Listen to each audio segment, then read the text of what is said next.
Our own Howard Young is talking today, and he was a captain in the Navy, and you can't really hold that against him. I mean, I guess you can. Some of us can. Yeah, some of us can.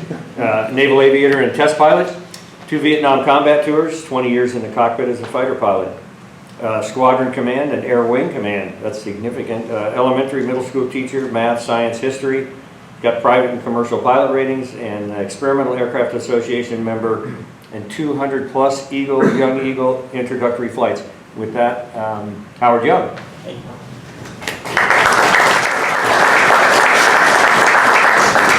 Good morning. So shout out to Dudley for putting this thing together in a format that's compatible with the standards of the museum. I can remember how to push these buttons, will be good. Okay, so we're going to talk about flying the Ford. Not this Ford. Although I like the lettering on the back. It's like in the car. But the A4D Skyray, and that's how it got its name. A4D shortened Ford. Oh. And so I was in this particular squadron. It was the only Navy squadron assigned operationally to the North American Air Defense Command, NORAD, during the Cold War. And we're based right over here at North Island. And you can see that underneath there, Coronado and North Island. And it's one of our birds. What year was that picture? That picture could have been anywhere from 1958 to 1960, probably. Okay. 58 to 60? Yeah, I was in the squadron from 1961 to 1963, and we decommissioned it.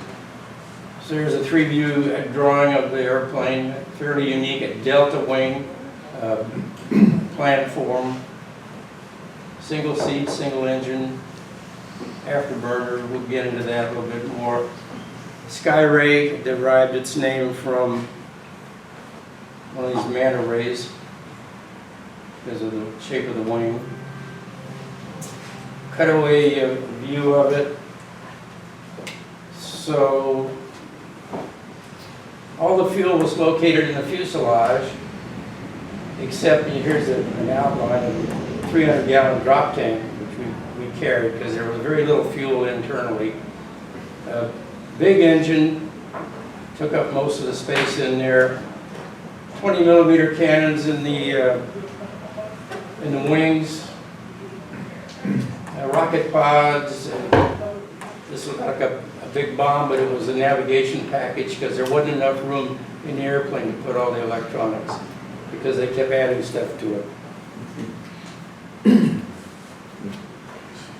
So the background of the development of this airplane is interesting. It's a fellow by the name of Dr. Alexander Lippisch.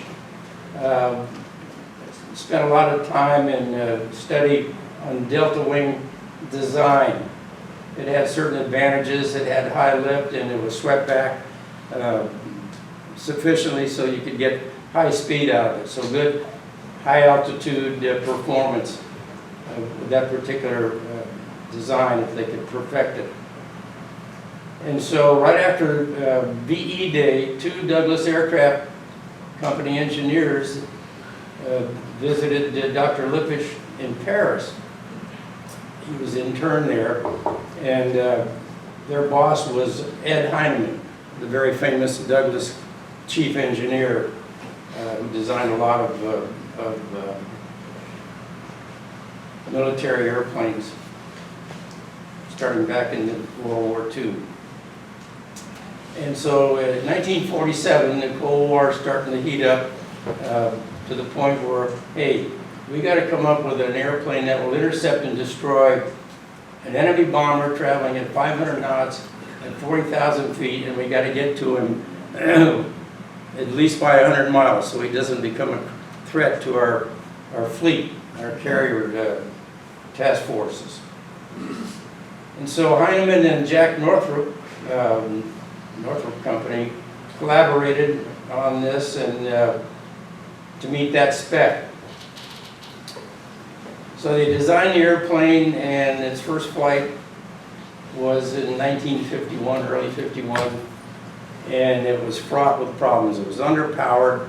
It had a Allison J35 engine in it with a puny little afterburner. It probably generated about 7,000 pounds of thrust. And it had significant stability and control problems. The Douglas test pilot landed it and said, "I'm never going to fly this airplane again."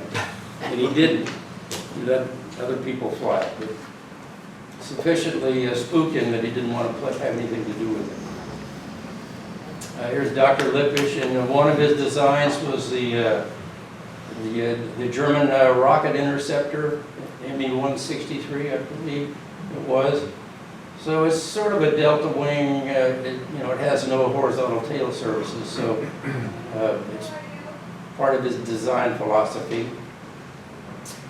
Ed Heinemann was a recipient of the Collier Trophy for the greatest achievement in aeronautics in America in 1953 for the F4D design. He shared that trophy with Dutch Kindleberger of North America, who got it for the Super Sabre.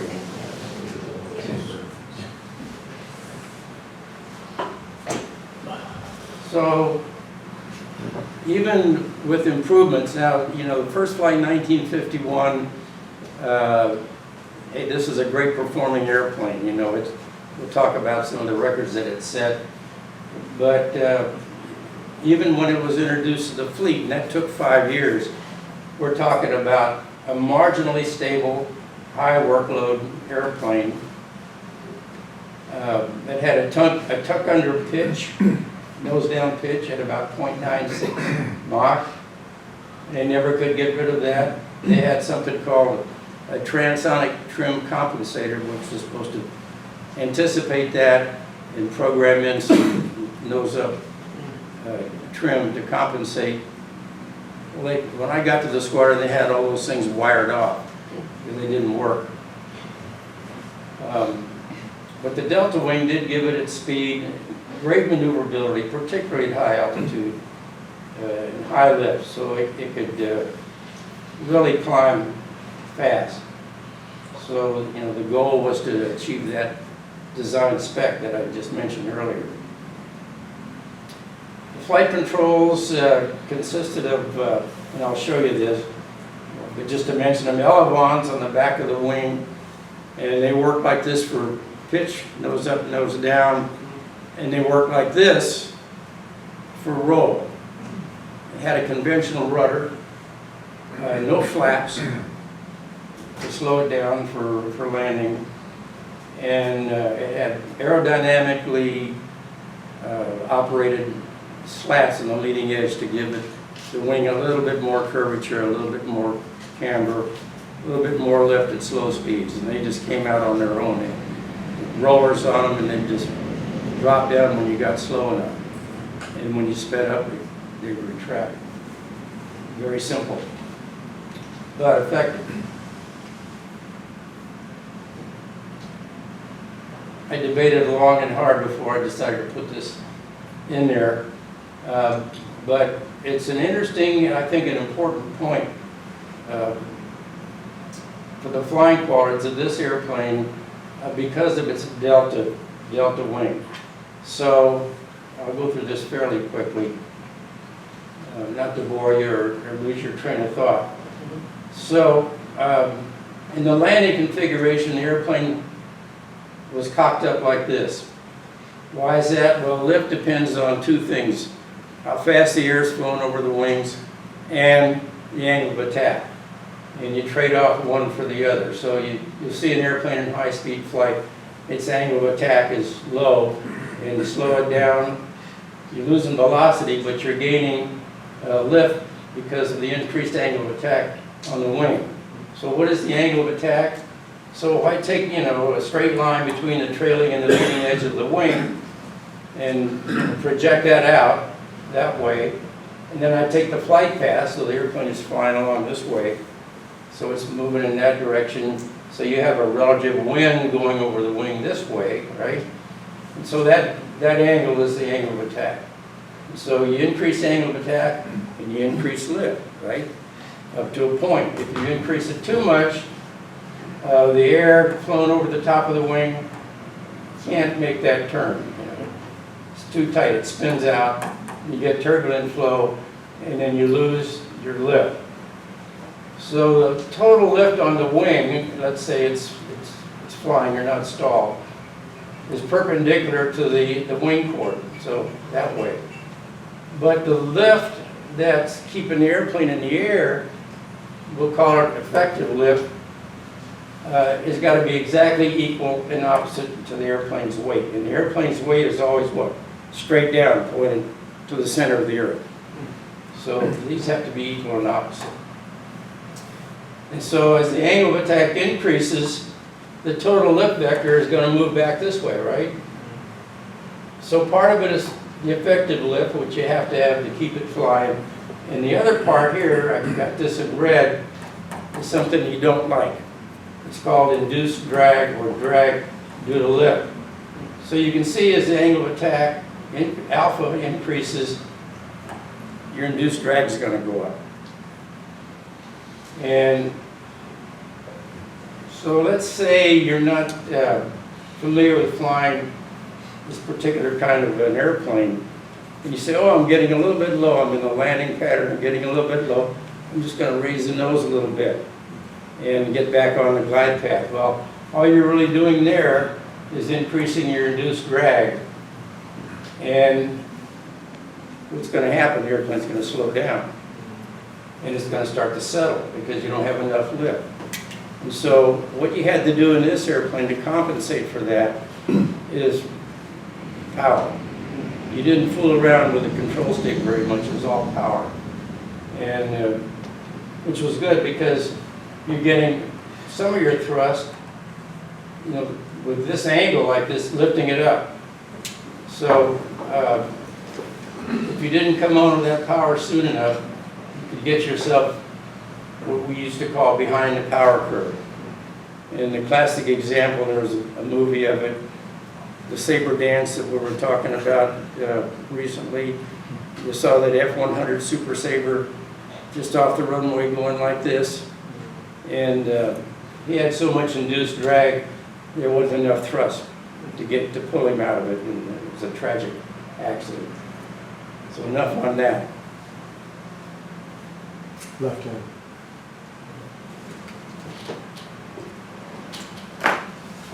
So even though it didn't have its final engine, it did achieve some significant records. October 1953, 3 kilometers, 753 miles an hour. 100 kilometer close course, 728. And then later, with the big engine, we'll talk about the engine, it achieved the world time to climb record, 50,000 feet, 2 minutes and 36 seconds. Even now, that's impressive. You get up there that quickly. The J-35 underpowered, and they said, well, we've got the J-40 coming along, let's put that in there. And it had more thrust, but it was extremely unreliable. And that was a Westinghouse product. And so, unsuitable for service use. Ed Heinemann and all his brilliance knew that the Pratt & Whitney J57 was coming along, and it was going to have significant improvement in its power. And so he very wisely designed the fuselage to accommodate that bigger engine. And they put that in there, and only because of that engine did we get an airplane that was good enough for production. So we got the airplane, and it's being introduced into the fleet. And then the Navy and people that decide how we counter the threats of the day. So, you know, we got to be able to shoot down an enemy bomber in bad weather and at night, and they're going to have their lights off. So we got to put an air intercept radar, and they were designing those, and they were coming along. at that time. And so they put in a radar fire control system, and which was good, and it worked. But, so let's talk about this one here. It's just a video clip of the airplane, about a minute and a half.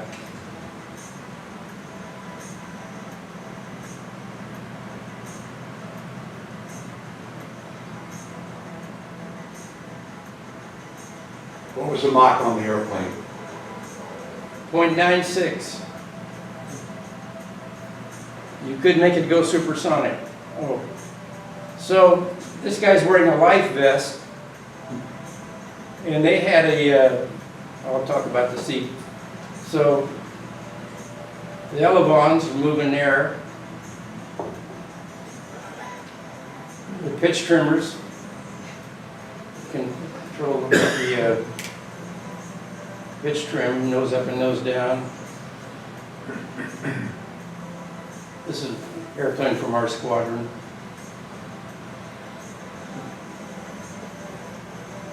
I'll talk about the squadron a little bit.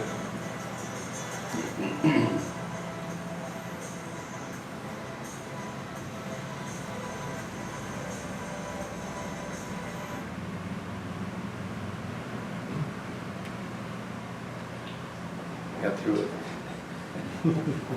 I thought better than try to pause it. So these are the components that they added to the airplane to give it its all-weather capability.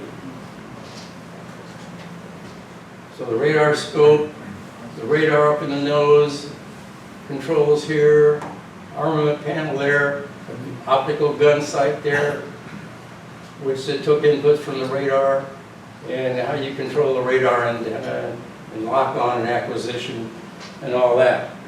And so it made an already crowded cockpit even more crowded. This is a view of the radar control.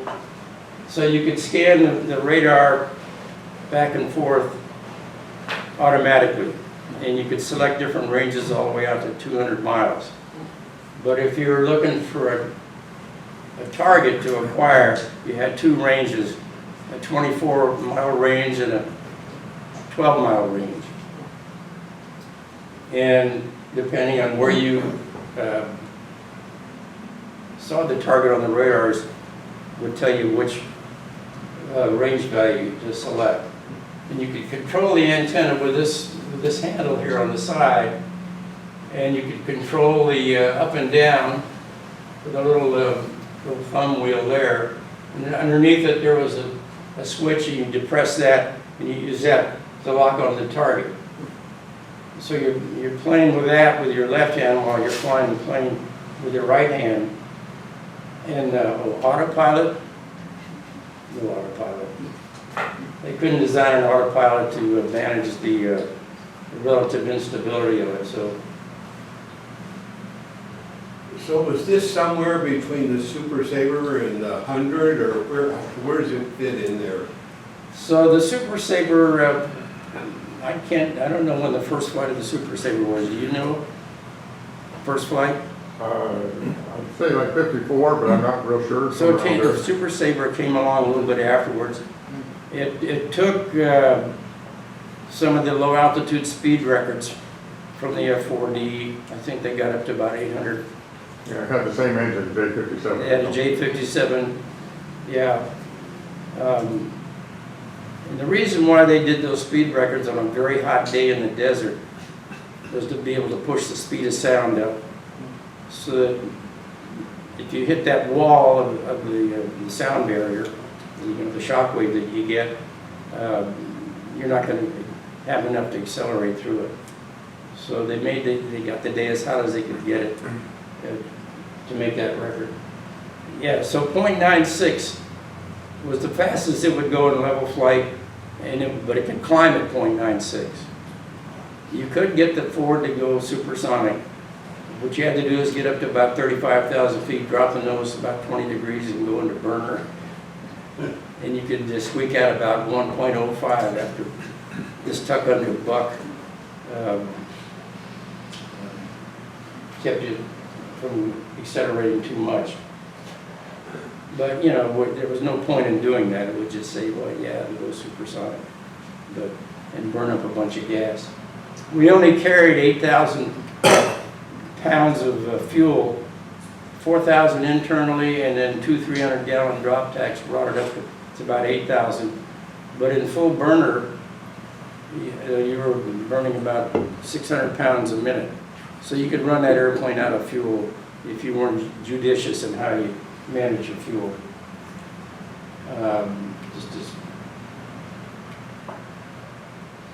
It's a busy, cramped cockpit. Navigation controls on the right side, and then your engine controls and your radar controls on the left side.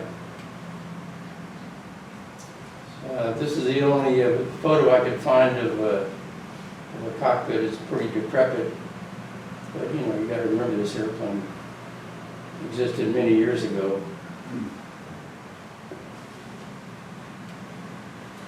So, as part of your training, they blindfold you, and you had to be able to touch every knob and instrument and name it correctly. So we got very familiar. I spent a lot of time in the cockpit getting ready to for my first flight. They weren't very far away. They're all, yeah, a little guy like me fit nicely in there. And then my next plane after the Ford was the F4 Phantom. And I'm saying, man, look at this. It was,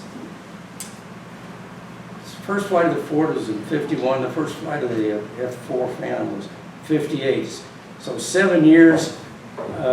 It's remarkable how rapidly and you know how much the technology had changed in that very short period of time. A tribute to American design ingenuity. So anyway, I got my wings and reported to VFAW3 as my first squadron. You know, I made a mistake with that. That's March of 1961 is when I got there. We were the only Navy squadron under NORAD control, but we always beat out the Air Force. Oh, come on. In all our competitions. We got all these awards, you know, the operational readiness inspection. NORAD was divided. Was it being scored by the Navy? No, by NORAD headquarters. So, and most of these awards had already been presented by the time I got to the squadron, so it was a well-established reputation. So NORAD was divided into 4 regions, and we were the Western region. It was a big squadron, 30 aircraft, 32 pilots, all highly experienced. I was what they call a nugget. And we're divided into 4 flights, 8 pilots each, Alpha, Bravo, Delta, Charlie and Delta. I was in Alpha flight. Our squadron patch. There's the flight line at North Island. So some of the airplanes on the ramp, some of our 30 airplanes. So first flight was interesting, right off of runway 18 here at North Island, and we had an operational flight trainer, a simulator. You know, we learned emergency procedures and all that. It didn't have a motion base on it, but it pretty well qualified you for actually getting in the cockpit and taking off. But the first thing that I noticed when I took off was the airplane started to slip around and yaw and significantly. And they said, well, you're gonna feel that, and you can counteract it with rudder. But what it is the landing gear doors will open, the The wheels will come up and close, but they do that independently. They're not synchronized. So one will come up, and then a few seconds later, the other one will do the same thing, and so you're going to get a yaw this way, and then a yaw this way, and after they're up and locked, you're good to go. But you got my attention. And we would take off, and we'd always go out as a section of 2 airplanes, and we'd practice radar intercepts against each other. Not much air combat maneuvering.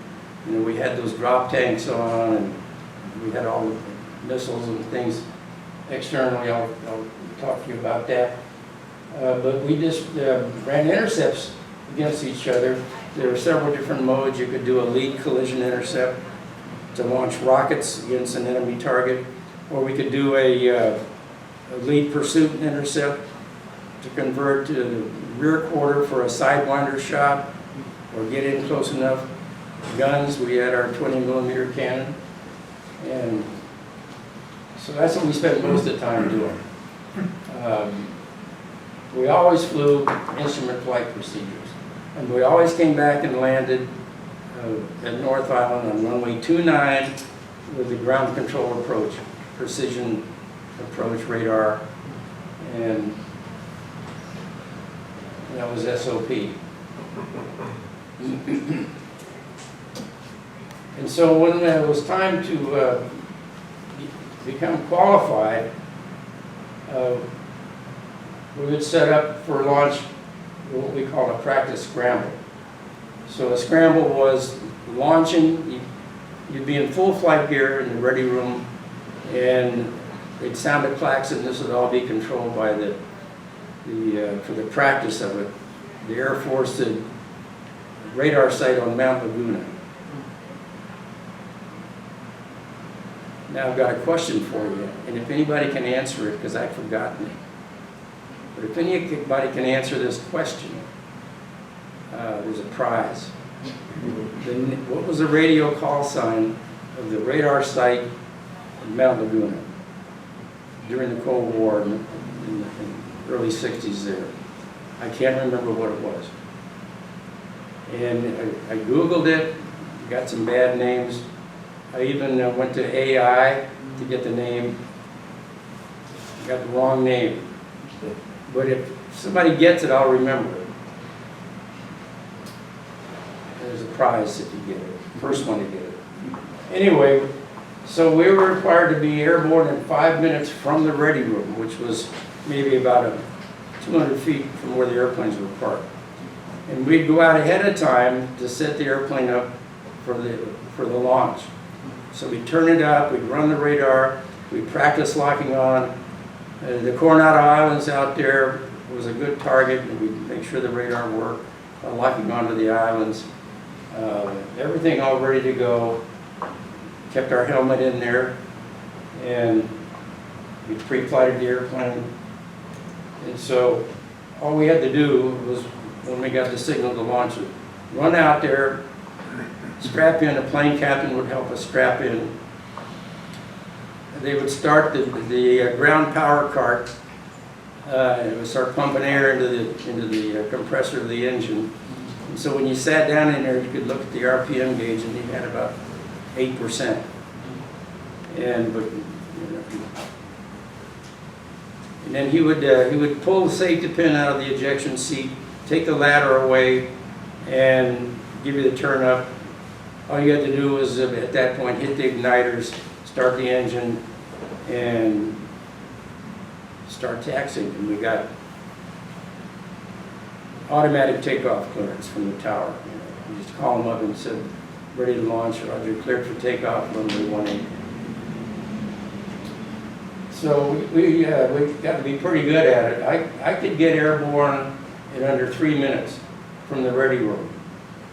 The only last thing they had to do was they had to pull the safety pins out of the rockets and the missiles.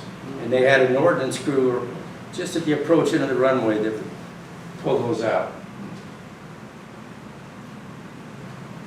And so, yeah, we just took turns, bumping heads, we called it, with each other. Taking turns being the target and being the interceptor. And before you got fully qualified, the final exam was live rocket firing. And we had a towed target called a Delmar. I think it was just made out of styrofoam, painted red with a plastic covering. It had a big radar reflector in there so you could see it on the radar scope. And one of our birds would tow it. And they had this apparatus under the wing and driven by this propeller, air-driven. And they would extend it out on a wire, and it'd go out about 2,000 feet behind the tow plane. So here's a picture of our two birds. We always flew sections of two on alert. So you got the ground power starter hooked up to it. You had a sentry out here. Make sure nobody got close to those airplanes except the pilots. Lanyard for the safety wires for the ejection seat. I'll show you some more of the armament configuration here. Like I said, we always flew flights of two. So 2 300-gallon external fuel tanks, you could drop them if you had to. 2 sidewinders, 2.75-inch folding fin rocket pods. We had 2 different sizes. We had 10 rockets per pod on the smaller one and 19 shots in the big fatter one. 4-wing mounted 20mm. The nav pack on the fuselage center line, because when they put all that radar stuff in there, you didn't have any room inside the airplane for all that extra gear. Folding fins would pop out after they cleared the rocket pod housing. So here are the rocket pods, the drop tanks, the nav pack down there, and the 2 sidewinders. Here's a good view of the leading edge slats.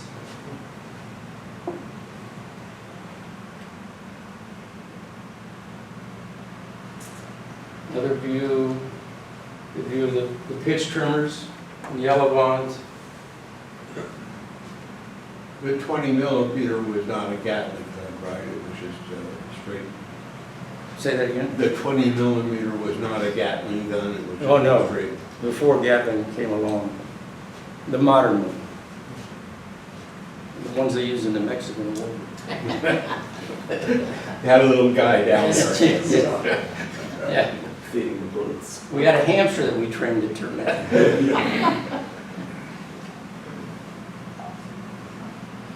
So this is the best of all worlds. Lieutenant junior grade, my big job was squadron pilot. Not much paperwork, not much responsibility, just go out and fly. I regard that as the peak of my military career. Now comes a significant part of history, the role that we played in the Cold War. So in this, we were told that the Soviets had put MiG-21 fighters in the SAM batteries down in Cuba. So the first thing that happened was, well, we're going to send the Navy down there because there's a naval air station down there in Key West, Boca Chica Key. And so we sent a detachment. And we'd stay down there for about 2 months. And we'd sequence through the flights. So Alpha, Bravo, Charlie, Delta. We'd go down there. We took four airplanes down there. And all of our pilots, 8 pilots. And they had a trailer for us. And they bring us food from the mess hall, hot food and everything. We had some bunks, and we had a little control center, where we could communicate with the ground control agency. And I remember the name of that one. That was an Air Force GCI site on base. It was called Tarpon. Was that during the Cuban Missile Crisis or for an extended period? I'm gonna get to that. Okay. So we got down there mid-1962. And it was a very exciting flying down there.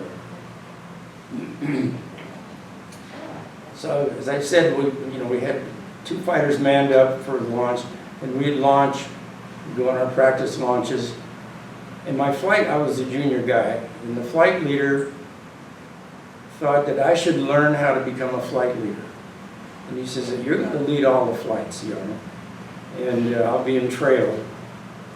In case something happens and we need to go guns hot or missiles hot, you break off and we can do what we have to do to eliminate the threat.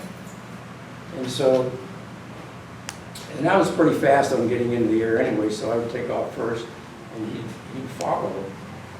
And so, and a lot of this happened at night. And flying out of Key West at night was all instruments, because unless there was a moon, there was no horizon. So it was just dark. But we were very accomplished in flying instruments, so that that wasn't a particular challenge.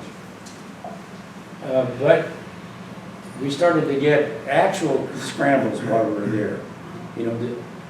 If it was going to be a practice scramble, they'd call us up and say, we're going to launch you in 10 minutes on a training mission.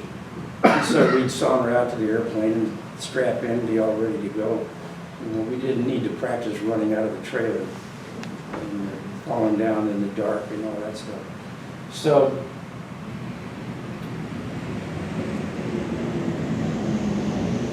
I'll never forget our first actual scramble.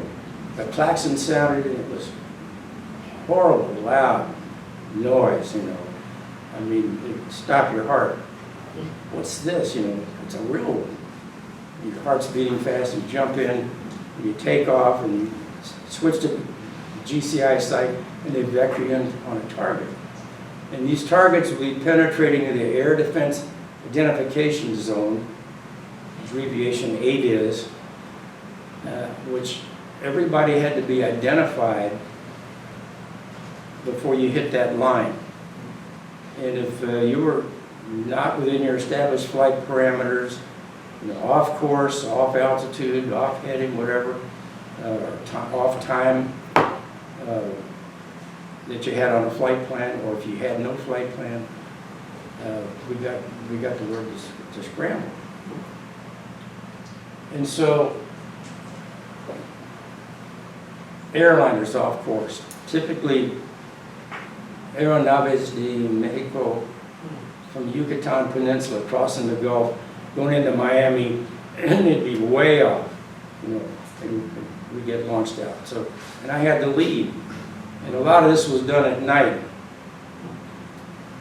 And so, what we had to do was to fly alongside, close formation, and identify them, and get their tail numbers, and report that back to Tarpon. And once we got that information, we were released. It's an airliner. It's a 707, or it's a de Havilland Comet, one of the very first jet airliners, a few other types. And so the procedure was, we turn our lights off so that they couldn't tell we were there, and we lock them up on the radar, make an in-trail rendezvous on the radar, get up even with them, and then, so how are we going to get their side number? Well, we had a 5-cell flashlight, 5 D cells, it's about that big, and the face of it, where the bulb was about that big around, and so we had a sponge rubber cylindrical cover on that lens, and so flying the airplane with your right hand, and I'd be on the right side of the airliner, take this flashlight, slap it up against the side of the canopy, so that no light would feed back inside and blind you. So that's why you had that rubber muff on there, and then turn it on and then look around and see where the side number was. And then, you know, I'm starting to fall back, put it down, and adjust the throttle, put it back up, and you get the numbers, you know, you call out the numbers. And so, okay, that's good, you're released. And so that's where the fun really started, so put that away. And I'll turn all my lights on now. And then people start looking out the window and seeing these lights up there, you know.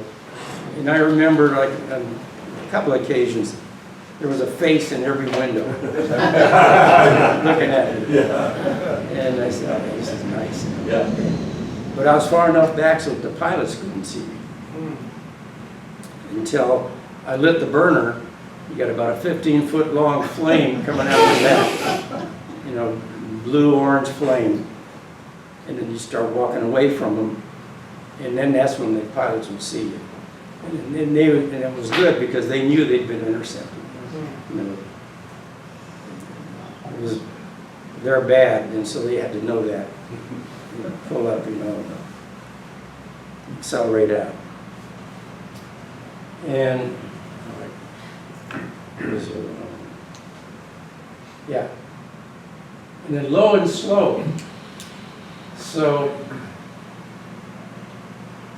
one night we're out on an actual scramble, and the target was, all I could say was he's low and slow. And so I rotated the antenna down, and those were all pulse radars, and so you always got a lot of sea clutter when you pointed the antenna down. So we had to reduce the gain. All that was done manually. You know, there was no sophisticated computers to detect all that and make the correction. So you turn the gain down and then work on that elevation control, and lo and behold, here was the target. And I lock onto it. Oh, he's way down there. And so, and he's really slow. And so, going to intercept him, going to get in trail and walk up to him and see what's going on. So this was like a Cessna 172 or something like that, maybe doing 110 knots at most. And he was at 500 feet.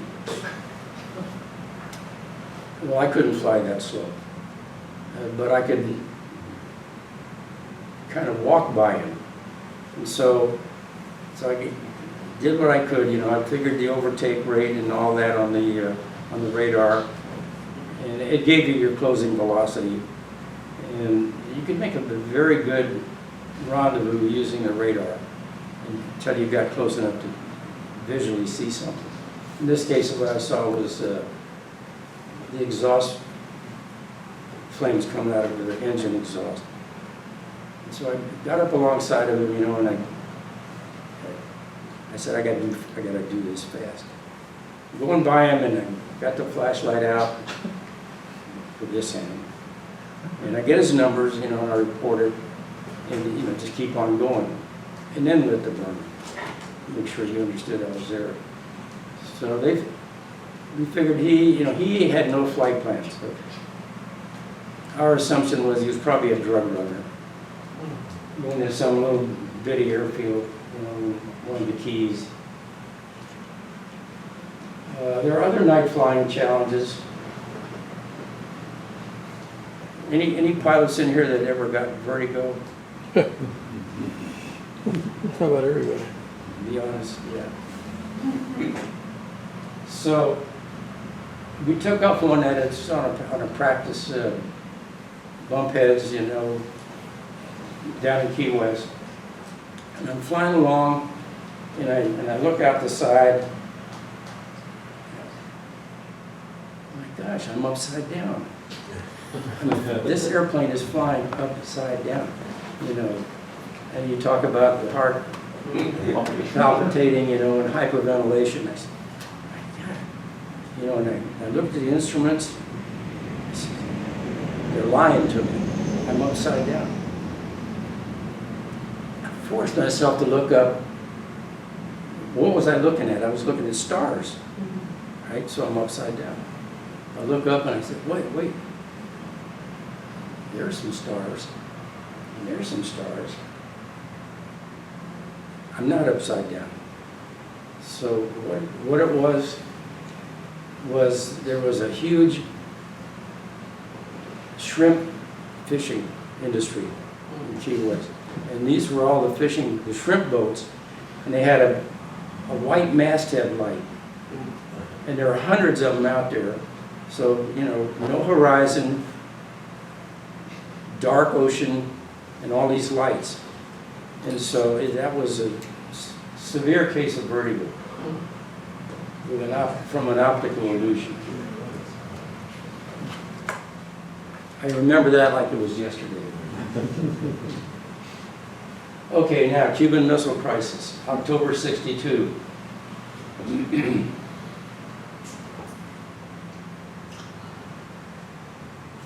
So we were all called to a meeting in the big conference room of the radar ground control site there on the base. I gotta finish this thing up.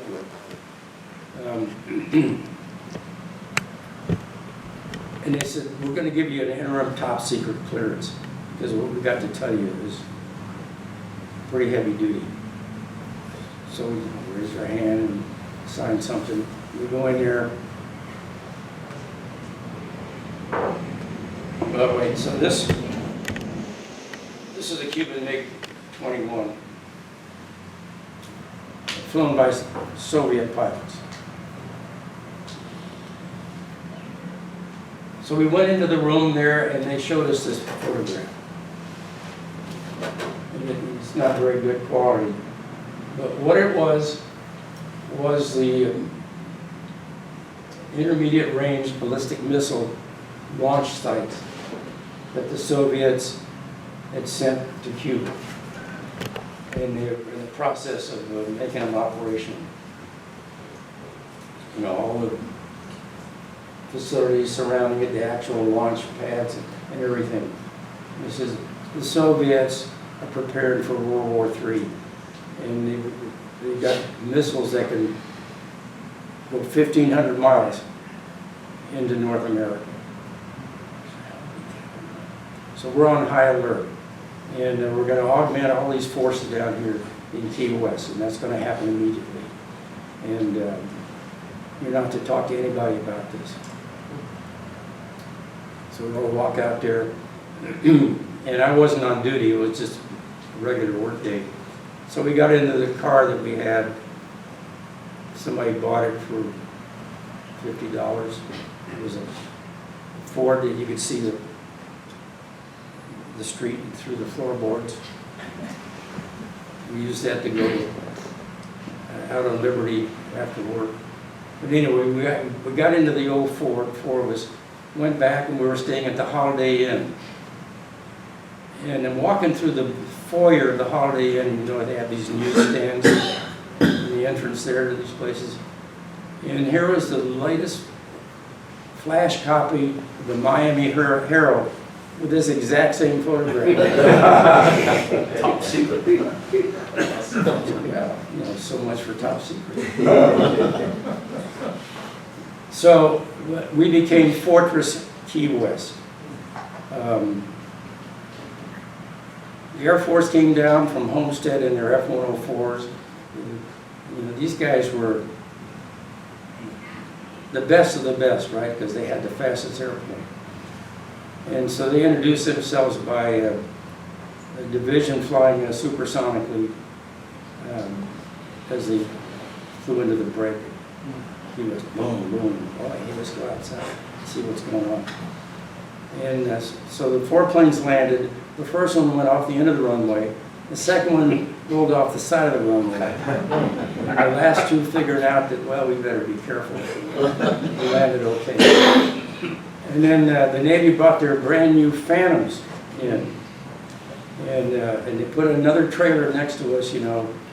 And now they were going to really you know, let us know who could do this job properly because of our superior airplane. And so, okay, well, we'll let you do some practice scrambles. We told them our procedures and everything. And then we all set out with great interest watching them do their first practice scramble. Horn sounded, they all ran out there in their 2 airplanes. The first one taxied out of the chops in about 18 minutes. So, it was a learning experience for them. They didn't brag too much after that. So here's Key West, and the base was here. The MiGs were based down here, San Antonio de los Baños. Their missile site was somewhere in this area here.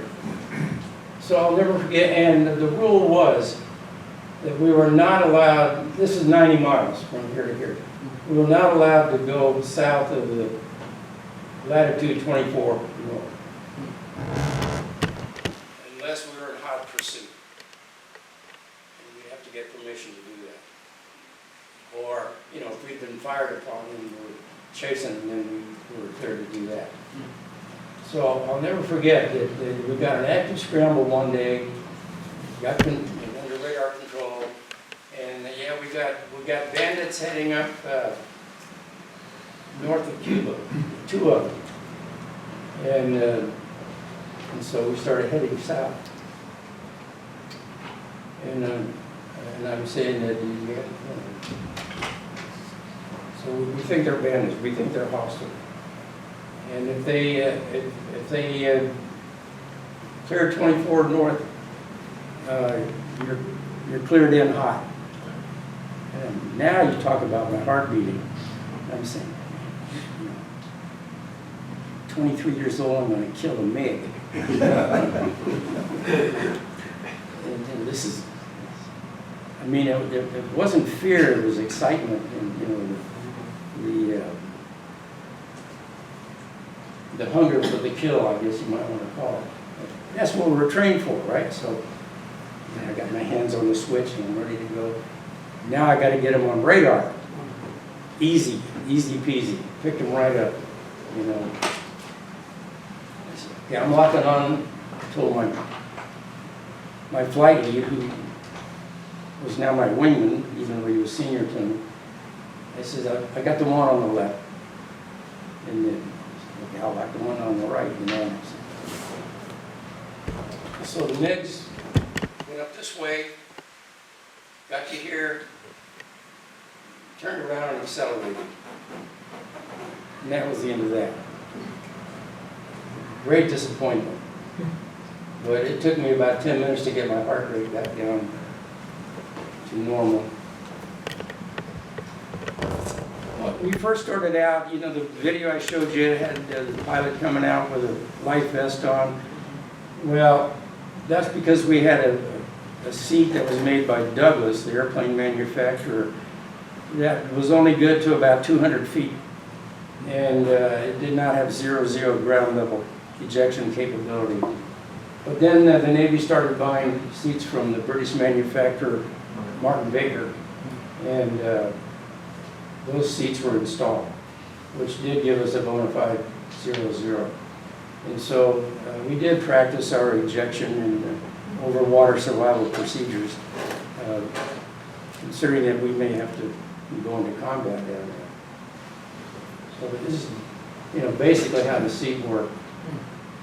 You get fired out, and an extractor drogue and a stabilizing drogue, and then if you were above 10,000 feet, you'd stay in the seat until you got down to 10,000 feet, and a barometric device would automatically release you from the seat and open your parachute.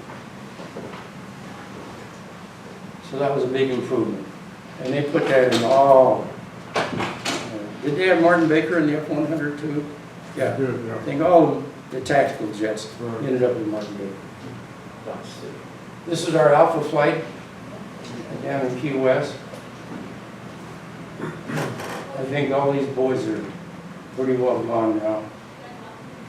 I don't know about this one. So we had torso suits. You probably don't recognize me. A few changes over the years. We had 38 pistols, a torso suit, a life vest, all integrated there. And we could actually strap it in faster with the Martin Baker than we could with the old C. A for Alpha Flight. These were some of the awards that we got. Top Gun, C&O Safety Award. All of the regional awards. Beat out all Air Force squadrons.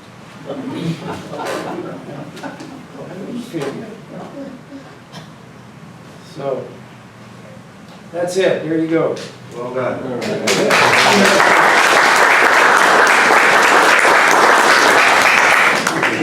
Questions for Howard? Was there a Nike site in San Diego? I don't know. I was just wondering, I know where the site is. We have a cabin in Mount Laguna. I've been up to that site. It was really kind of cool. It's all gone now. They took it out. Yeah. So, in addition to all the airplanes they put down there, I mean, they had airplanes on the taxiways down in Key West. Key West was a fortress. We had to wear our uniform anywhere we went, even in town. The beach, big tourist attraction, the beach down there in Key West was off limits for recreation tourists. They had Hawk missile batteries on that beach. So I mean, we were on a wartime footing, and everybody knows who's studied the history of the Cuban Missile Crisis. We probably that was the closest point to becoming a hot war, the Cold War becoming a hot war throughout that whole period of time. And we were there to live it. And, we were too busy to be scared, but it was a scary time for peace. Was there always two of you together? Were you always flying in pairs? Always flew in pairs, yeah. Perhaps because you were there, the commies backed off. And, well, could be, you know. You never Well, know. I appreciate that compliment coming from Air Force. Yeah, Chuck?